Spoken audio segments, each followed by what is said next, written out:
तो मौसम चुनाव का है, गली नुक्कड़ पर चुनावी होर्डिंग्स होना लाजमी है। लेकिन रायबरेली में लगे इस होर्डिंग पर गौर कीजिए, साफ लिखा हुआ है रायबरेली में राहुल। कांग्रेस की होर्डिंग में ये लाइन यूं ही नहीं है। दरअसल रायबरेली के चुनावी मैदान में बीजेपी के नेता और कार्यकर्ता लगातार राहुल गांधी को बाहरी बता रहे हैं, या कहिए चुनाव को लोकल बनाम बाहरी का रंग दे रहे हैं। कैमरामैन राजेश के साथ श्रीनिवास हाथी बाजार के फुटपाथ से सिविल लाइंस की ओर बढ़े तो लोकल बनाम बाहरी का मुद्दा और ज्यादा गहरा होता दिखा।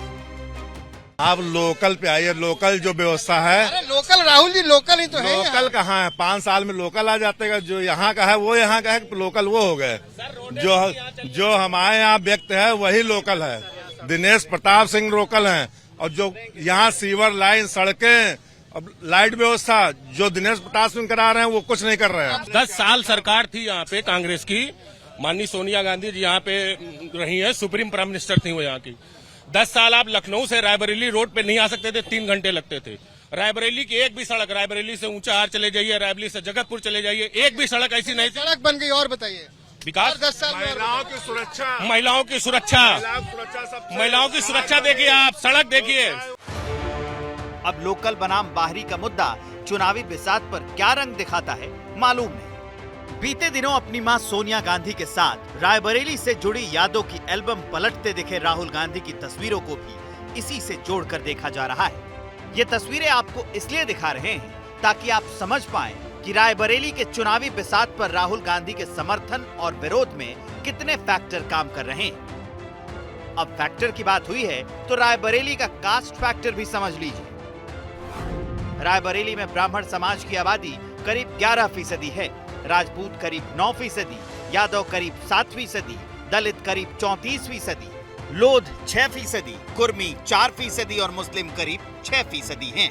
अन्य जाति वर्ग के मतदाताओं की तादाद करीब 23% होने का अनुमान है।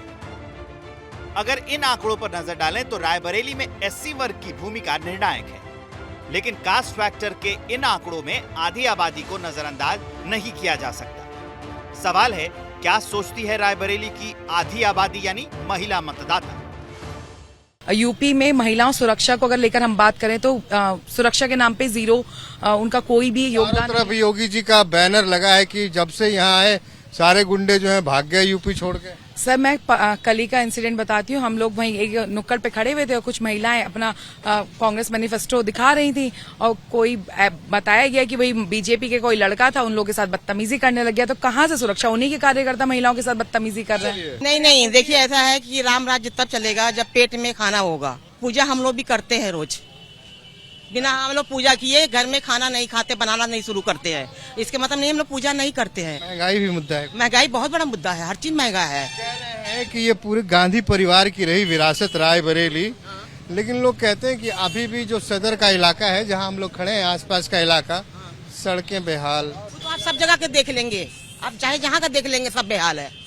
तो योगी ने क्या किया कि 20 तारीख को निकले और तीसरे खाने पे पंजे पे बटन लगा के। ऐसा क्या कर दिया पंजे? अरे भैया क्या नहीं किया। रायबरेली में आज आप जो भी देख रहे हैं, जो भी विकास कार्य है, वो कांग्रेस के अलावा बताते चलिए, मैं जो भी नहीं सुना बताते चलिए। आप निफ्ट देख लीजिए, एम्स देख लीजिए और FGIT देख लीजिए, सब कुछ तो रायबरेली में दिया गया है। और रेल कोच देख लीजिए।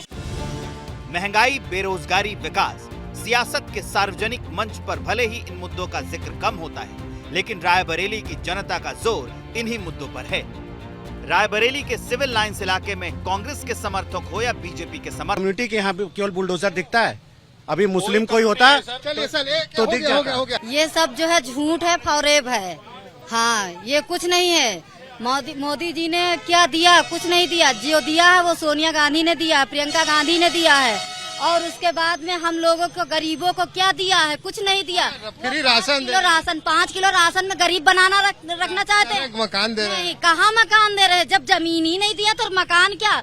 जमीन दूसरा ले रहा, मकान हमको कहाँ से दे देंगे? यहाँ पे क्या दिया कांग्रेस ने? कांग्रेस ने यहाँ पे भूख दिया, भाई दिया, आतंकवाद दिया, रायबरेली में भ्रष्टाचार दिया, रायबरेली में लूटखोरी की गई।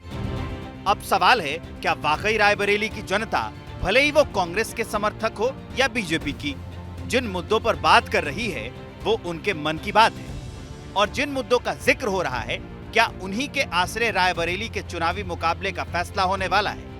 तो ग्राफ बढ़ेगा। कहाँ बढ़ जाएगा? क्योंकि अभी तक का जहाँ तक का आकलन किया जा रहा है कि जो साइलेंट वोटर बहुत है इस बार, वो बता ही नहीं पा रहा कहाँ देंगे। अरे तो साइलेंट वाले तो बीजेपी नारा लगाते हैं कि चुपचाप कमल छाप।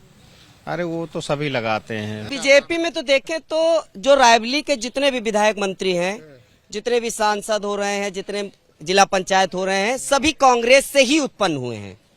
कांग्रेस ने ही रायबरेली में जो नेतागिरी उत्पन्न की है वो कांग्रेस ने उत्पन्न की है। चाहे आप दिनेश सिंह को ले लीजिए, सिर्फ नेतागिरी यहाँ उत्पन्न किया, कुछ काम धंधा भी किया। बहुत काम किया भैया। आप जहाँ पे खड़े हो, सबसे बड़ी बात तो कांग्रेस में हमारी इंदिरा गांधी जी थी, इन्होंने एक पूरे देश में डेवलपमेंट अथॉरिटी दी थी। जैसे अपने यहाँ रायबरेली विकास प्राधिकरण है, एलडीए है, केडीए है, हमारे यहाँ डीडीए है, वैसे दी थी। आप रायबरेली और अमेठी कांग्रेस का एक भावनात्मक रिश्ता है, वो लोगों का है कि नहीं? लोगों का है भाई, मेरा व्यक्तिगत ओपिनियन नहीं है ये। अमेठी का तो टूट गया। अमेठी का टूटा नहीं, तोड़वाया गया था। आया कैसे?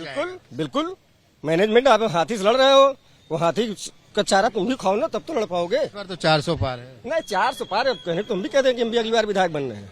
ये तो वही राम कृपा कहने की बात हो गई कि राम तो सर्वमान्य है, सबके पेंशन में हैं। जी रहे हैं। बस राम को ना बेचा जाए, राम को ना बेचा जाए। राम बिकाऊ चीज नहीं है, राम सर्वमान्य है, सर्वव्यापी है, समर्थ है।